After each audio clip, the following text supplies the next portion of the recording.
I'm Alma Lee. I'm a psychotherapist and transformative lifestyle resiliency coach and author, and I want to help you reach your goals by teaching you how to step outside of those fear-based mindsets and into your powerful, loving self. Let's get started.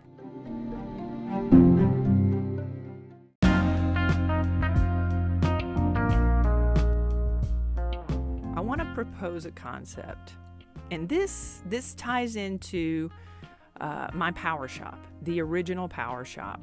The original Power Shop is the program that I have developed, that I have created, that I am diligently working toward making available to you virtually, which is why it's called the Virtual Power Shop, to help you let go of problematic thinking, to help you get unstuck.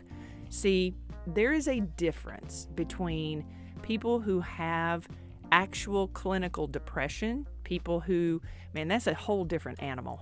It really, truly is. Major depressive disorder is something that is, it involves the brain and how the brain works and the chemical. I won't get into all of that, but how the chemicals are absorbed and not absorbed in the brain. And it creates a huge amount of distress. Now, there's a difference between that and people who feel depressive symptoms as a result of problematic thinking errors.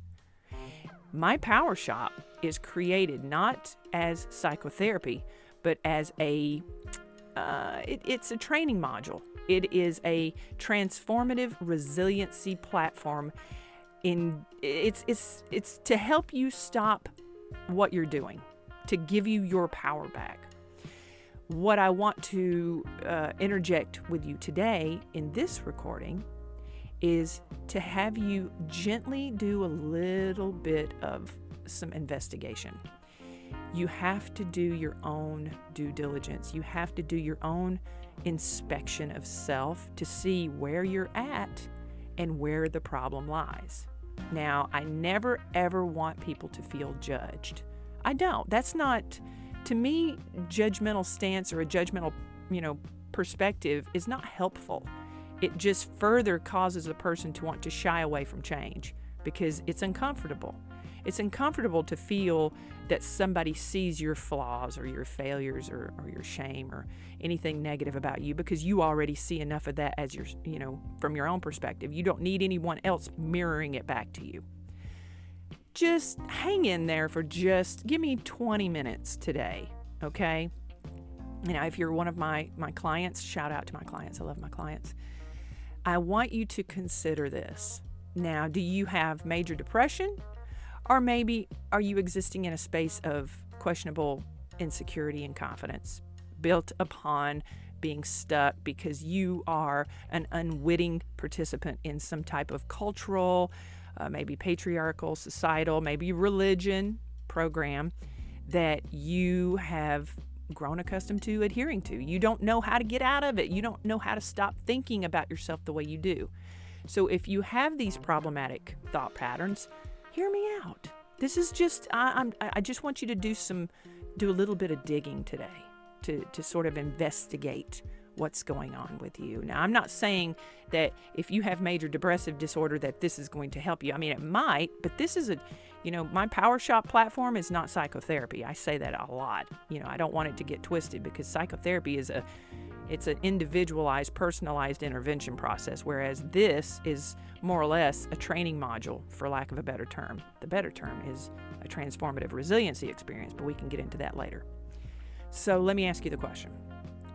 Do you feel stuck? A lot of my clients that I work with, they'll present with this mindset that they can't seem to stop being depressed. I can't seem to stop the anxiety, Alma. I can't seem to change. I keep feeling insecure. Every morning I wake up, I have these anxious thoughts running through my head. And so, me being me, obviously I want to ask the question, and it's not a blame game. It's not about judging you, but it is asking you, what are you doing? Maybe you're doing it unconsciously, but what are you doing that is magnifying this whole experience? And on the surface, you might consider, well, why would anybody deliberately self-sabotage? Why would anybody be intentional about staying where they are if they're uncomfortable where they're at? Well, I'll tell you right now, because we tend to gravitate as human beings towards what's familiar. And that really doesn't even matter how chaotic or toxic that environment is, even if that toxic environment is what is in between our ears. You might adapt and lean into self-sabotaging behaviors and thought patterns because it's all you know, because it's familiar, and because you know what to expect. I'm going to hit you with a little bit of truth this morning, today, whenever you're listening to this. It's morning now, but you get it. I am going to ask you the question, and bear in mind, you got to ask yourself this question, but you've got to ask yourself this question from a space of love, from a space of self-love, self-soothing, empathy, compassion, and understanding of the self. You cannot ask this question from a space of judgment, from a space of invalidity, from a space of disempowerment. You can't do it from a judgy mindset. You can't say, yeah, this is what I deserve. You can't do any of that. That is further self-sabotage. We ain't got no time for it. Self-deprecation is no longer allowed, my friend. It's just not. You're not allowed to beat yourself up. You got to ask yourself, you look at, I ask my clients to take out a picture of themselves as a child. And the next time you think about being self-deprecating, I want you to say the very same thing to that child. And imagine that child standing in front of you. Would you say it to that child? And if you would, then maybe we need to have a different conversation. But most people would say, no, I would never do that. Then why the hell do you do it to yourself? Okay? That's just me calling you out on your self-sabotaging behaviors. People come into therapy, they ask for help because they feel stuck most of the time. So my interventions tie into what are you doing to remain stuck? And a lot of people are like, oh, I'm not doing anything. I'm trying. I'm here. I'm paying good money for this therapy. Okay, then hear me out. Trust me. It's hard work. I get it. But let me explain something. And this is a truth bomb. Okay. Now here's the thing. When you feel disempowered, right? When you get stuck, you could say, I feel disempowered, Alma. I feel like I'm never going to amount to anything. I can't find the confidence. I hate myself. I don't like my job. I don't leave my job because I don't believe that I have the talent, the education, the intellect in order to get another job. So I'm attached to where I'm at and I hate it. I'm miserable. Nothing's ever going to change. Does that sound like something that you struggle with? If it is, hang on, okay? Hold on to your shorts. All right, I'm going to ask you this question. No judgment. When you remain disempowered, okay, here's the thing. You're deluding yourself. Yeah, you are. You are a willing participant in this. You are deluding yourself into thinking that any goals that you might otherwise have are simply unattainable, right? Okay, those goals that you might have, that you might, be crazy enough to think that you could do, they're just not attainable for somebody like you, right? You couldn't possibly achieve something. That's that self-sabotaging mindset, okay? And because they are unattainable, then you're not going to attempt to achieve them, right? Because you don't believe that you can achieve your goals, whether that's a love affair, a passionate, reciprocating, beautiful, healthy love affair, or maybe you want that perfect job, or maybe you just want to build a business. Whatever it is, you don't seek to fantasize about any of those goals because they're unattainable for somebody like you. And because they're unattainable, you don't attempt to achieve them, okay? And then you don't attempt to achieve them. If you don't attempt to achieve them, then you know what that means? It means you can't fail. So if you don't attempt to achieve, you can't fail. And if you don't fail, then you don't feel the shame that you are trying to avoid to begin with in all of this. You see how deep that goes? All of this is rooted in shame. It's all rooted in the avoidance of self. You could even go one step further to say that that's the reason that you say you can't meditate. Most people say they can't meditate because they'll say, well, I just have all these intrusive thoughts. I can't quiet my mind. It just doesn't work for me. Well, it's a practice. It's like saying that you can't do one of those super fast backflips. That's why you don't take the class. You don't learn how to do it. You got to start small. You got to start with baby steps. Same thing with meditation. But people who say they don't meditate or can't meditate because of racing thoughts or intrusive thoughts, really on a subconscious level are avoiding the meditation process for the fear of seeing the truth of the shadow self, right, underneath the surface, because then you have to face the shame. All of this, being stuck, being disempowered, is rooted in the avoidance of the confrontation of your shame. And I am here to tell you, everybody's got it. I have it. I have shame. It bubbles up. Sometimes I'll look at old pictures. I'll have memories or, things from, years past where I functioned in a lower vibratory space where I treated people poorly. I treated people in ways that I would never consider treating now. And so looking at who I used to be, of course, I feel shame. But at the same time, I also know who I am today. And were it not for those experiences, I would not be where I am today. So there is a benefit to it. And you also must be accountable. And once you've been accountable, you have to unpack it and let it go.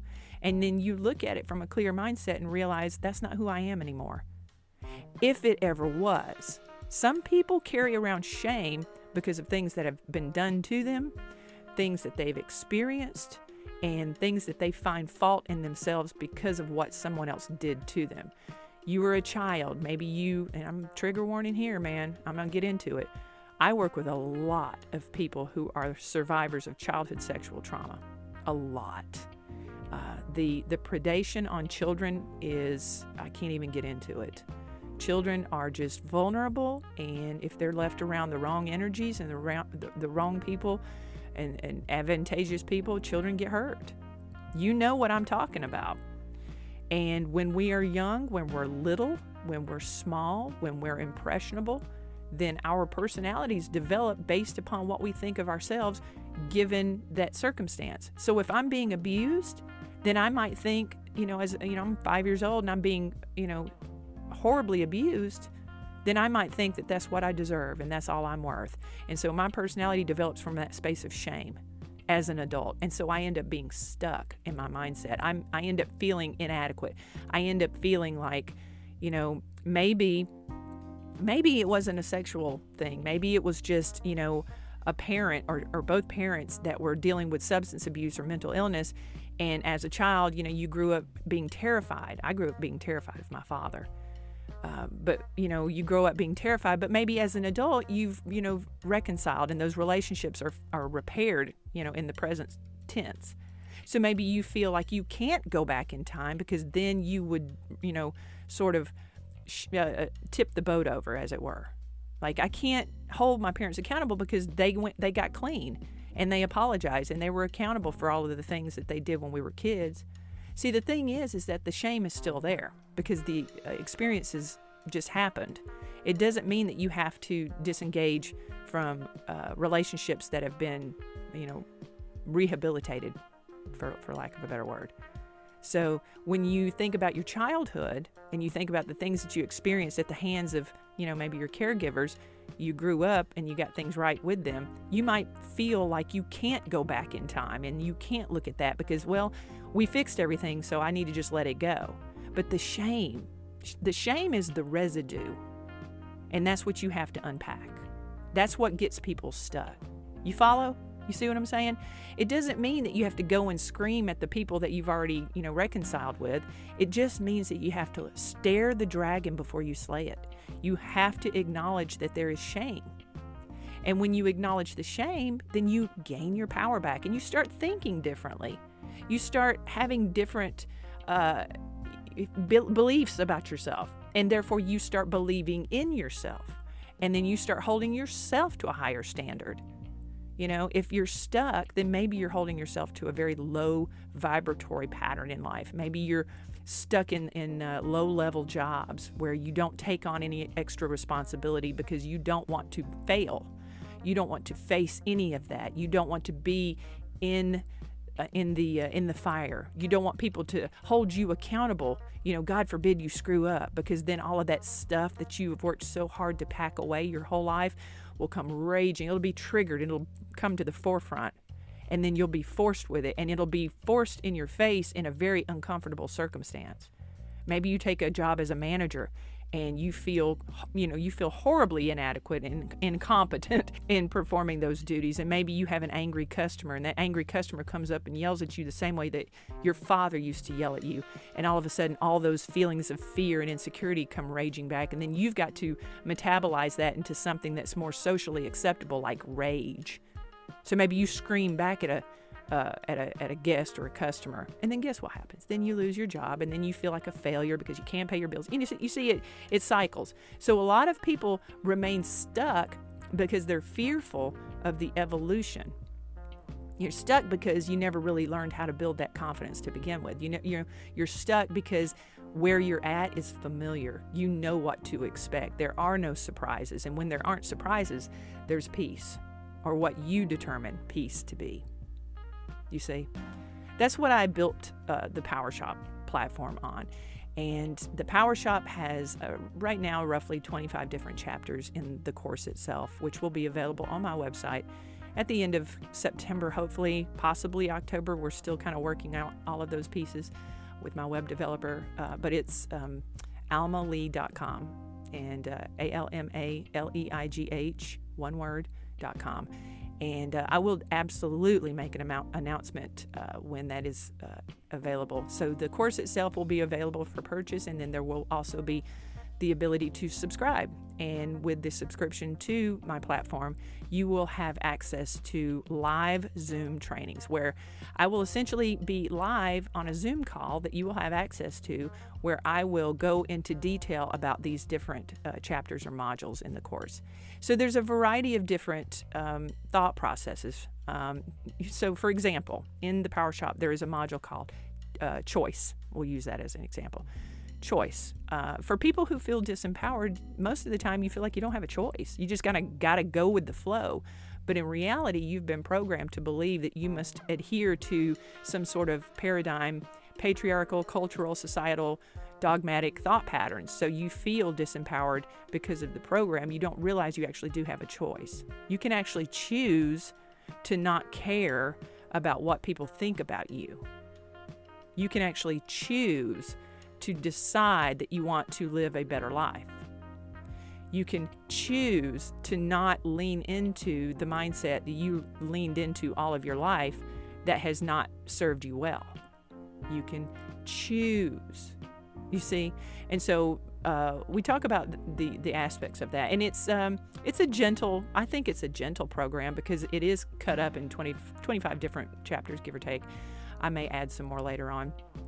But it is intended to help explain and sort of kind of herd you into a better mindset, a better way of thinking, a better, empowerment. It gives you your power back. You feel empowered. And when you feel empowered, then the sky's the limit, man. You can decide to do or be anything. And if you have children, golly, think about how that impresses upon them. This is a paradigm shift. This is an entire, we're switching it all on its axis. I firmly believe that all humans are worthy and valuable. I mean, these are my core values that color the fundamentals of my interventions. All humans, we're all equal. There's no group of people that's worth any more than anybody else. And as such, with that mindset, you can also achieve anything that anybody else has ever achieved. So you're limitless. It's just, your limits are rooted only in between your ears and what you think and feel and believe about yourself. So in wrapping that up, ultimately, you have to face your shame in order to regain your power. So if you're stuck, it's because of shame. That's why. That's the repressed, deeply rooted reason that you feel stuck in life. And it's fear, shame and fear, and they're all intrinsic. And anger, they're all tied into fear. There's only two emotions, fear and love. You get it? You get it now? But if you're listening to this and you're, maybe you're thinking, well, that's everybody else, Alma. It's not me. I don't know. You don't know my backstory, Alma. This is just a generalized podcast. This really doesn't connect with me. Why not? Why not? Why can't it work for you? What is it about you that is so broken and so wrong that you can't enjoy a purposeful, joyful life? What is it about you that makes you worth less than other people? What is it about you when you stand in the mirror and you look at yourself? Really and truly, be honest. What is it really and truly about you that is just so awful when you look at yourself that you can't extend an olive branch towards yourself of love and acceptance? Because it all starts with you. All of this starts with you being ready and willing to step into that mindset of change. Because until you do that, nothing that I say matters. Nothing that any of these other self-help, gurus or whatever, none of what they say will resonate with you until you decide that you're ready for it. You are the one. You're the only one. You are your ride or die. You're the one person that's always with you. You're the one that gets to decide that today you're not going to think the way you used to think. Today is the day that you get to stand in the mirror and say, I'm so sorry. I'm really tired of hating you. And from now on, I'm going to choose to love you. Even if I still believe that other people think I'm crazy, even if I still believe that other people think that I'm worthless, even if I still believe that my childhood bullies think that I'm ugly, unattractive, unlovable, fat, short, thin, skinny, tall, whatever, I'm not going to listen to the negative opinions of other people anymore and allow them to determine my value of self. It's your choice. And you have to choose to get unstuck. Nothing that I say is going to matter until you make that move. You have to decide that you want to feel better. You have to decide that you want to attain your goals. You have to decide that you're ready to recognize and reckon with the shame that you have been existing in. You have to be ready to slay the dragon. And in order to slay the dragon, you must stare it down, dead on, directly into its eyes, and say, I'm done. I'm done. Aren't you done? I know I'm done. I've been done. I've been done for a few years now, and it feels great over here. It really does. Why don't you join me? Why don't you just put down the self-hatred, put down the self-deprecation, start saying, you know what, I'm going to embrace a little bit of selfishness. Not a little bit, a lot. I'm going to put myself first. It feels uncomfortable as hell. I'm tired of being stuck. I'm ready to change. I'm ready to shift. I'm ready to grow. I'm ready to stop caring about what other people think. I'm ready to validate myself and not be so dependent on the external validation of people who don't like me anyway. I'm ready to stand in my power, and I'm ready to let the people go that are in my space that don't deserve to be there. That's going to be the hard part too. But as you grow, as you heal, as you evolve, and as the tenor and the tempo of the relationships of the people that are around you change and sort of fall away, you'll get new ones. You'll get healthier ones. You'll get ones that are more tied into who you are in your healthy mindset, in your healing journey. And they're beautiful. They're beautiful connections. And the people who have always loved you are not going to go anywhere anyway. The ones who want to see you succeed. The ones who've been telling you the whole time that you are beautiful, even though you didn't listen. You get one or two of them. We all do. They're out there. This is your chance. Do you want to shine? Do you want to grow? Do you want to exist in a purposeful, joyful life? You want to get unstuck? This is what you got to do. So, September 5th, this might be an old rerun when you're listening to this, and if so, I apologize. But the good news is that the virtual Power Shop will probably be up and running by the time, if it's past that point anyway. So, but for now, It's August 28th, 2023. And the Virtual PowerShop Introduction is a 2-hour Zoom class, which is available on Eventbrite. You can find it on Eventbrite by typing in the word PowerShop. It is the introduction to the Virtual PowerShop. The cost is $50. However, for you, my listeners, your code is POWER2023. That's POWER2023 for free admission. I'd love to see you check in. So it is going to be from 6 p.m. Eastern Standard Time until 8 p.m. Eastern Standard Time, September 5th on Zoom. Find it on Eventbrite. Be sure to sign in. Be sure to show up in a private setting where you're not going to be interrupted by spouses, animals, children, or the mailman, or anybody. And lock in. Come see me. Come meet with me in person. Well, on Zoom, September 5th. And I'd love to see you there. We'll talk some more about it then. All right. From Fear to Love. This has been an LBM production. Please like, subscribe, and share this show. Thanks for listening.